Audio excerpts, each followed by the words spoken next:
Hi friends, இன்னைக்கு நம்ம வீடியோல ஆந்திரா ஸ்டைல்ல வேர்க்கடலையும் தேங்காயும் வச்சு சூப்பர் யம்மியா காரசாரமா ஒரு வெரைட்டி ரைஸ் எப்படி பண்றதுன்னு பார்க்கலாமா? ஒரு கடாயில 2 டேபிள் ஸ்பூன் வேர்க்கடலை, 10 பல் பூண்டு, 1/4 மூடி தேங்காய், கொஞ்சமா கருவேப்பிலை எல்லாத்தையும் சேர்த்துட்டு நல்லா நிறம் மாறுற வரைக்கும் அதை வறுத்துக்கலாம். ஆறுனதுக்கு அப்புறமா அது ஒரு சின்ன மிக்சி ஜார்ல சேர்த்துட்டு கூடவே 1/2 டேபிள் ஸ்பூன் தனி மிளகாய் தூள் சேர்த்துட்டு பல்ஸ் மோட்ல வச்சு நல்லா கொரப்பா அரைச்சு எடுத்துக்கலாம்.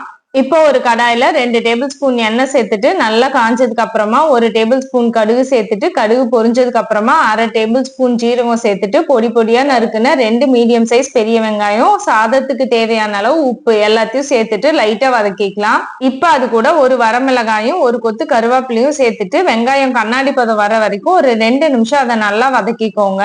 வெங்காயம் நிறம் மாறினதுக்கு அப்புறமா நம்ம ஏற்கனவே அரைச்சு வச்சிருக்க தேங்காயும் வேர்க்கடலையும் அதுல சேர்த்துட்டு ஒரு 2 நிமிஷம் நல்லா அந்த எண்ணெயில ஃப்ரை பண்ணிக்கலாம். இப்ப அது கூட வடிச்சு ஆறின 1 கப் சாதத்தை சேர்த்துட்டு மசாலாவும் சாதமும் நல்லா கலந்து வர்ற மாதிரி ஒரு 2 நிமிஷம் ஹை ஃபிளேம்ல வச்சு கலந்து விட்டுக்கோங்க.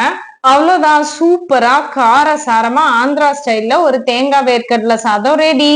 நல்லா வறுத்த உருளைக்கிழங்கு கூட வச்சு சாப்பிட்டீங்கன்னா அவ்வளோ ருசியா இருக்கும். பாய்.